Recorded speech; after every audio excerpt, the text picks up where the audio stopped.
तो current affair को लेकर आ गए हैं, जो इस बार जो है पुर्तगाल की न्यूज है। पुर्तगाल के प्रधानमंत्री जो हैं इस पर नियुक्त हुए हैं लुइस मोंटेनेग्रो।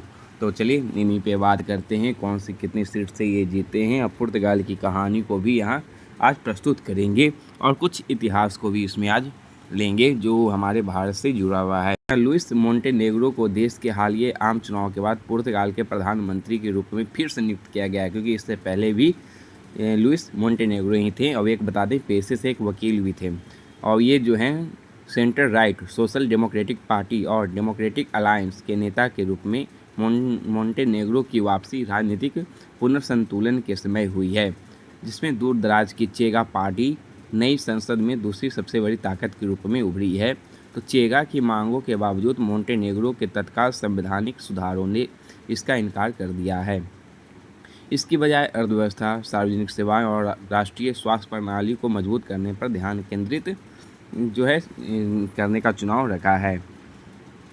तो आपको बता दें चुनाव परिणाम को यहाँ लेकर बता देते हैं। जैसे कि आपको एक डेमोक्रेटिक अलायंस था, चेगा था, सोशलिस्ट पार्टी, ये सब है। तो आपको बता दें कि डेमोक्रेटिक अलायंस जो है एडी जिसको आप बोलें 91 सीट से जीती हैं, और वही चेगा दक्षिण पंथी थी और 60 सीटें उनको मिली है, और सोशलिस्ट पार्टी को 58 सीटें मिली है।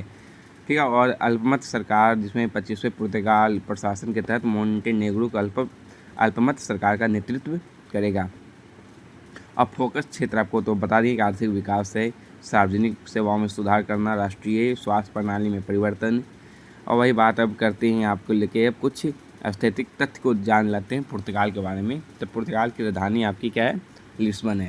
तो लिस्बन को आप लोग ध्यान से सुनिएगा, क्योंकि ये जो है आगे आपका इतिहास, भारत का इतिहास जो था लिस्बन से ही वास्को डी गामा जो है आपके आए थे।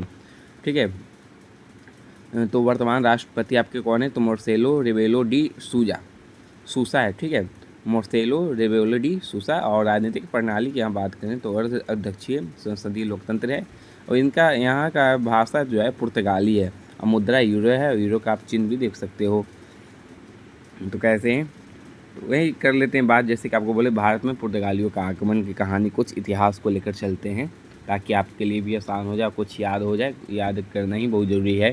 तो यहाँ बात करें कि 1497 में एक पुर्तगाली नाविक था वास्को डी गामा, जो जहाज़ों के एक छोटे बेड़े के साथ लिस्बन से ही रवाना हुआ था। ठीक है।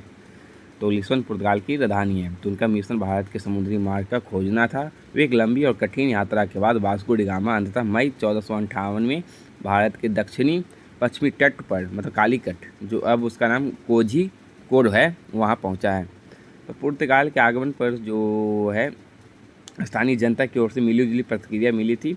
वही बात करें कि 1503 में पुर्तगालियों ने जो है भारत में पहला जो है व्यापारिक केंद्र 1503 में कोचीन अब की बात करें तो वर्तमान में उसका नाम कोची हो गया, तो वहाँ स्थापित किया था पहला व्यापारिक केंद्र।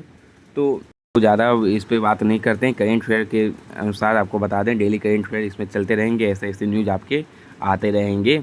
तो आपके इस बार जो है प्रधानमंत्री कौन बने अब जान लें, और मेरे चैनल से जुड़े रहिए। इसमें लाइब्रेरी का क्लास हो, एसएससी सारे क्लास इस पर चलते रहते हैं, और डेली का करेंट अफेयर आपको मिलते रहेगा। एक अच्छी करेंट अफेयर आपको रहेगी जानकारी की तरह, और इसको देखते रहिएगा। तो आज के लिए इतना ही है, इसे शेयर और सब्सक्राइब जरूर कर दें।